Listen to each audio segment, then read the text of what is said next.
launching the website of DigiCon Sri Lanka 2030 with a click of a button. Have a look at the screen, ladies and gentlemen.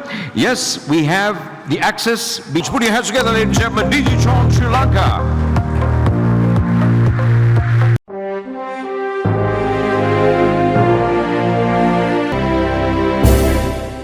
President Ranil Wickramasinghe said the government led by him is committed to building a digitalised modern Sri Lanka.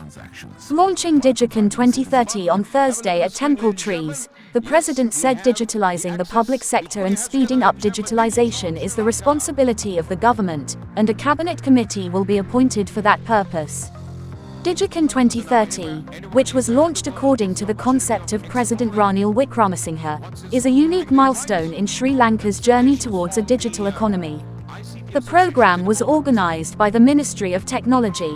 The Ministry of Technology will coordinate and implement the project with the support of key stakeholders, as the government of Sri Lanka is committed to embrace digital technologies and innovative solutions to drive sustainable economic growth and improve the country's competitiveness in the global market. DigiCon 2030 will also facilitate scale-ups for over 50 of the most innovative startups, SMEs and technological developments in Sri Lanka, across a diverse range of industries, with a platform to access global investors and markets. ICTA. Could you please put your hands together for BCS? DigiCon Sri Lanka 2023 to 30. So we have 6 associations pledging their support, all represented on stage, and now we're going to quickly take a nice group photo. So gentlemen on stage, great ICT associations in Sri Lanka pledging their support to the president and also for DigiCon Sri Lanka 2030. Speaking further, President Ranil Wickramasinghe said that 100 million rupees is set aside for universities and private sector institutions for this year to commence the development of a digital policy, and another 1 billion rupees next year for the research in the IT sector and artificial intelligence to develop digital economy. The IMF reforms give us a growth potential. We should grasp that opportunity, and therefore we should now plan for an economy that fits the mid-century. A highly competitive social market economy. Highly competitive means not becoming competitive in every sector. We cannot. But there are areas that we can be competitive. For instance, as a regional logistics center, in certain types of agriculture. So those are the areas that we have to identify. Secondly, that highly competitive economy should also be a green economy, because there is huge potential for Sri Lanka to exploit the green economy. Thirdly, the highly competitive economy must be a green economy and a digital economy. So this is where the paths fit in. It's not only a digital economy, it must be a green economy. You tie the two together, combine the two, and then it must be a highly competitive economy.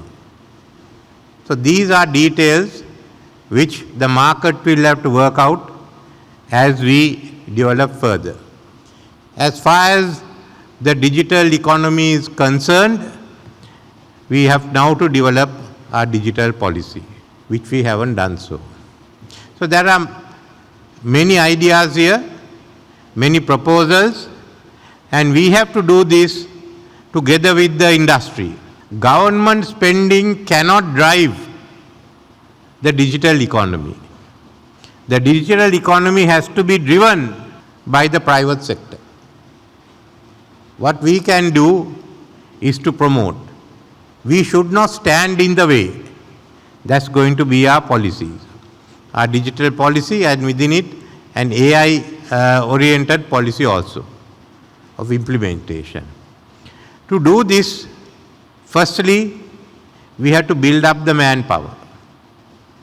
Now that manpower again, while the government will increase its spending in this sector, again this is what the private sector has to do. Because and we will ensure that funding is made available to all those who take on this course, who follow these courses.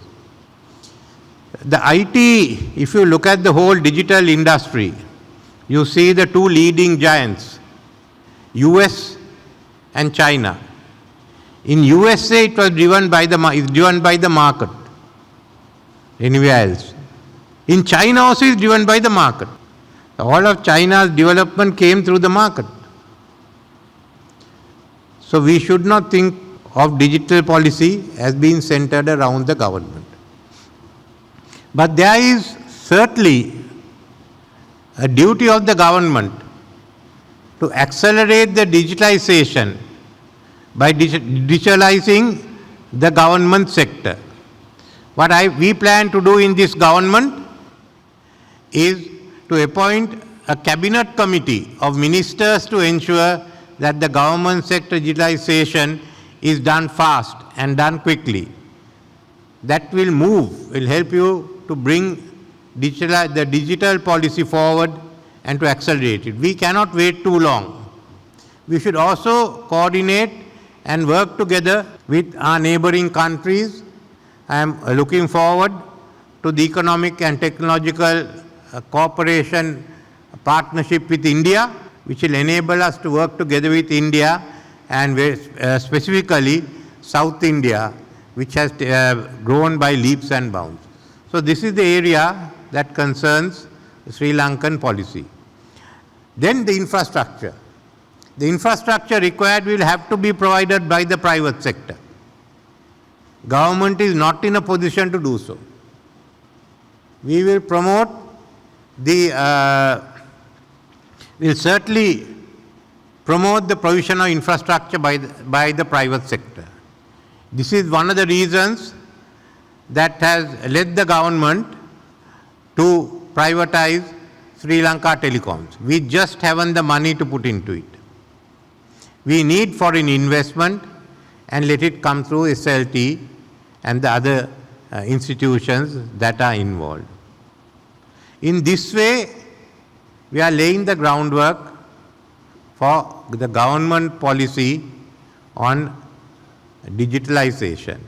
It is necessary. It will be one of the key sectors of the new economy. It's for you all to tell us what has to be done. It's for you all to work with the government or for the government to work with you all. So at some point, the formulation of policy will depend on the decisions of this sector, the IT sector. Because all new technologies will be tried out in Sri Lanka. We want to build a new economy that is based on Industry 4 technology. Looking at agriculture, looking at fisheries, manufacturing services, it's a totally different world from what we know now that you see in 20 years' time. And the growth will come into South Asia as India develops. So therefore, I won't take any more of your time.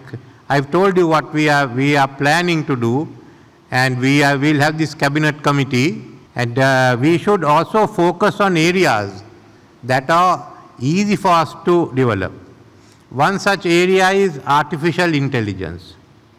What is artificial intelligence? How does it correlate to the mind? Now, this is a topic that most of us here are familiar with.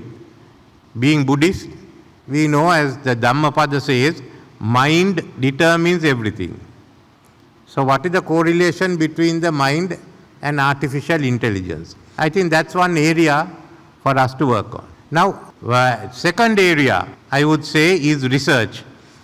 The research is lacking in Sri Lanka. There isn't sufficient research being done. I don't intend in any way to start new research institutions. What we want are the universities and the private sector to link up. We will certainly help the universities with the infrastructure that is needed. But it's you in the private sector who has to drive it. It's you who have to invest the money, lose some of it, and gain the rest of it. Because this will ensure that it's a private sector driven industry. What we have are the universities If there are other institutions that can help you, certainly we get them all combined. And to plan out this policy, we will, the state minister will speak to you all and then report back to the cabinet committee. To start it off this year, I am setting aside 100 million rupees. I think that should do for this year. Next year we want the research. I want to do the research with the main focus on AI. And for that, next year, I'll set aside 1 billion rupees. Depending on how you perform, then we can decide what we give for 2025. This government, of which the many members are here, which I head, with the Prime Minister and the Minister, this government as a whole is determined to modernize the country and to digitalize the country. And you can rest assured that we will do everything to ensure Sri Lanka comes out as one of the leading nations in the region as far as digitalization is concerned. Thank you.